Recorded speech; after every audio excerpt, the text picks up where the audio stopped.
Everyone agrees that diseases are one of humanity's greatest downfalls. Thousands of people suffer every day from illnesses. No one wants to be sick. Well, some people do. Did you know that in the Middle Ages, people actually ate roundworms so they could eat everything and stay thin?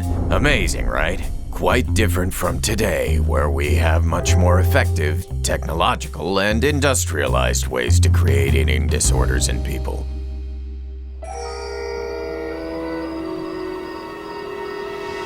If my suspicions are correct, the stolen steampunk technology ended up in this abandoned warehouse on the docks of Megalopolisville. Well done, boys. I knew it. I need to infiltrate myself to avoid a wave of crimes. With this amazing and extraordinary exoskeleton I'm using, we're going to ravage the city of Megalopolisville with our crime wave. In exactly 2 months, we're going to rob the bank of Megalopolisville. Not if I can avoid that, cyber steampunk. Using his incredible skills due to hard training with a shaman on a mysterious island off the coast of the African continent, our hero reduces his body into tiny proportions. Well, this is an unusual situation. This will probably be the first time I have contact with this much champagne and not wake up naked and covered in my own vomit. Okay, I take back the vomit part. After reaching the small intestine, he heroically begins his relentless fight against crime inside the evil cyber steampunk. I don't understand. How could I have predicted that I would be so sick today? Freeze, cyber steampunk! I practically can't get up and aim my steampunk weaponry with any accuracy due to nausea. I think I have a hunch. Roundworm Man, is that you in there? Yes! I knew it! Who else could have stopped Cyber Steampunk from robbing the city bank? Do you need anything in there? If you can get me a toilet, a good laxative, and a bit of Vaseline, that'd be fantastic. Where were you, Kevin? Every time the Roundworm Man appears, you spend 2 months missing and come back smelling like shit and blood. I don't know, but this seems very suspicious to me. Let's just say things were a bit tight for a while. Megalopolisville is safe once again, knowing that the rose of the Roundworm Man will always be there to hatch in the bowels of evil. Some diseases are not exactly serious and have no cure. A simple cold, for example. But does it not have a cure because no one really pays much attention? Would you pay attention if I told you that it's the 3rd leading cause of death among people over 60? Or that colds take 90 million people off their jobs every day worldwide and cause a $2 trillion loss in the world economy every year? Did I make these numbers up? Well, we'll never know because nobody really cares about a simple cold, right?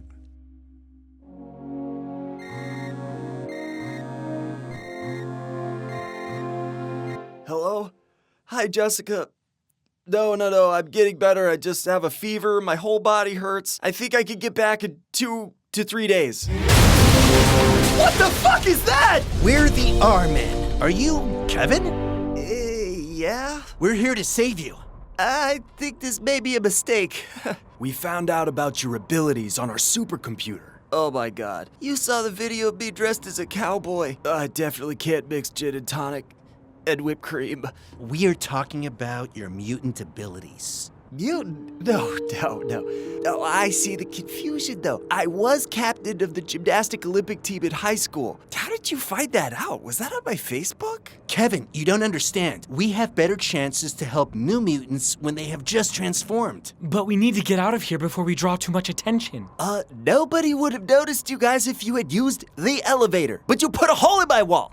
Look, guys, I just have a 100-degree fever. I have some phlegm. It's just a virus. I'm fine. No need to worry. There's nothing mutant here, okay? I don't think you're the right person to make such complex scientific conclusions, you know? I could say the same thing about you people, right? Just so I understand, how did you guys know that I was one of you? Same way we've discovered other mutants like the Red Dot Man. He had several red balls around his body that itched a lot. The Bile Boy, a mutant with the ability to expel a huge amount of bile and waste from his own belly after consuming a large amount of alcohol. And we also recently saved Brett with strange noise. His power is having breathing problems, especially when the weather changes or when it's very polluted. He used a small bomb thing to control his power. Okay, and where are all these mutants now? Unfortunately, they died in the war against humanity and the other mutants. There aren't really a lot of people left on your side, right? Well, it's actually a war against anyone who lives outside our mansion and doesn't have a large R stamped on their clothes.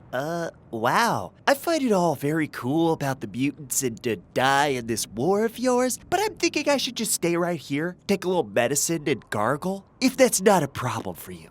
It's up to you, Kevin. Yeah, now the wall thing is kind of bad. Usually when we save a mutant, that just becomes a little detail that no one cares about. But now, I'm feeling really guilty about that. It's all good. I just want you guys to leave. All right.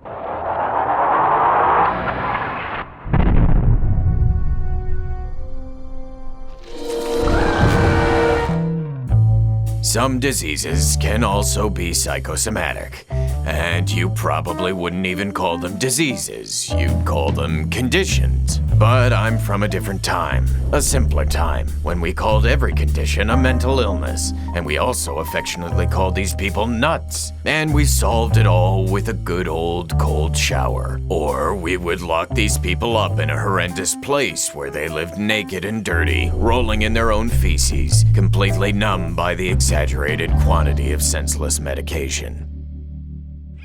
In a secret and mysterious underground laboratory, our fearless Ginger Panther is looking for a bomb that will destroy 12 islands in the Indian Ocean. But she can't even imagine that besides the bomb, she is also in the sights of a terrible machine that could disintegrate her in seconds.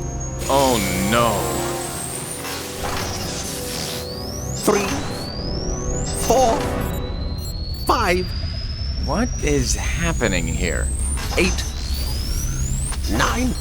You're finished, Doctor. Now raise your hands from the panel and turn to me slowly. You cannot stop me, Panther. 6, 7, 8, 9, 10. What are you talking about? The machine isn't even pointing at me anymore. I already moved it. You think you're clever, don't you, Panther? As soon as I pull that lever 13 times, the world will know what the Doctor is capable of. Wait, 13 times? You have to pull the lever 13 times? Only the blue lever on the left side of the lab. The one on the right side is just as dangerous. And since it's gray, I have to pull it 9 times to destroy you completely.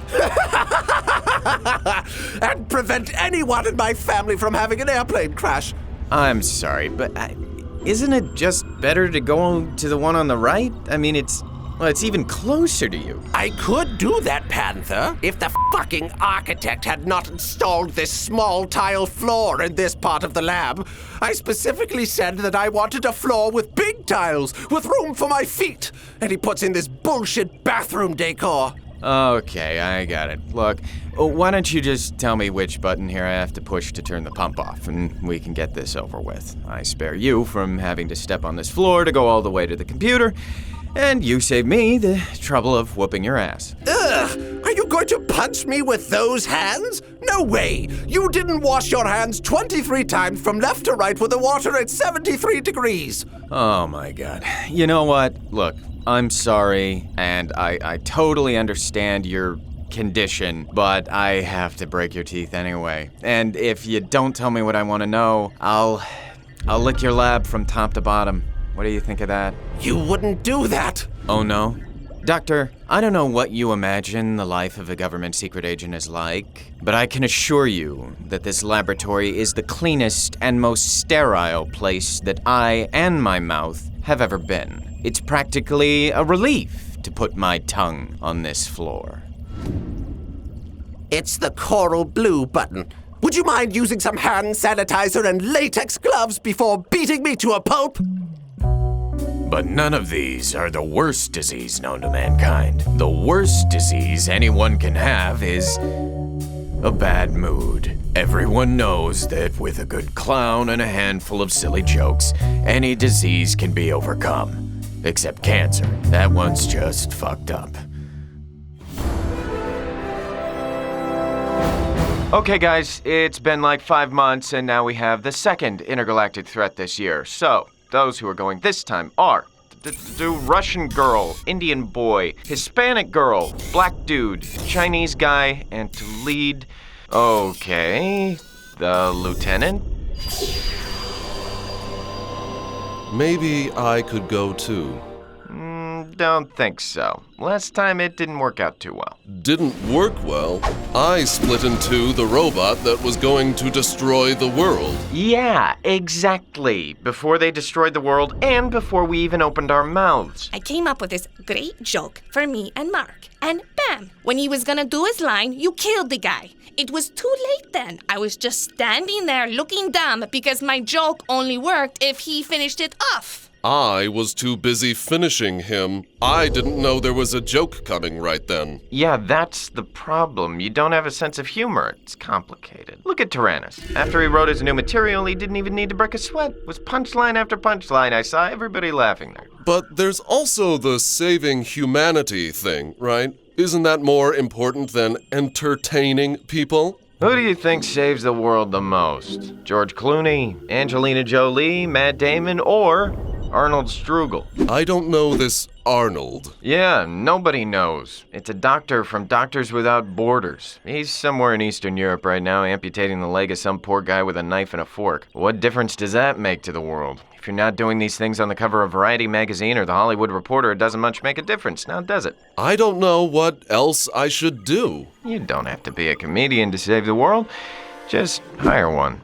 I don't know, guys. Isn't it cool to have someone in the group that is not funny? I don't know, the grumpy guy. The guy who doesn't understand the jokes and saves the world while you keep telling jokes and laughing at one another. No can do, man. Remember that time we threw a bomb in the sky, killed a kid, and the world was against us? Now look at the irony. Tyrannus' brother killed half of Megalopolisville, then told half a dozen jokes, and was on the cover of People magazine as sexiest man alive. What's the deal with this cover anyway? Where are the other 47 sexiest men alive before him? Don't they have to die before the next one takes over? This is like an obituary of shirtless people on the beach.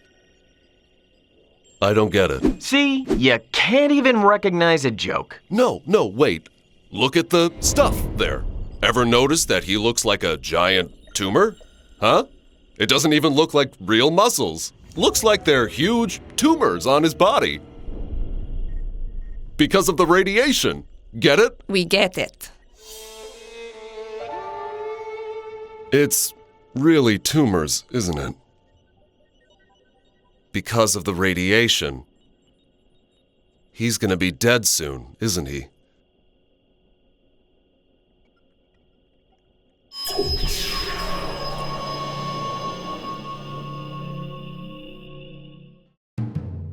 All right, guys, that's it. The lesson here today is, getting sick is bad. So remember, don't get sick, kids. Bye.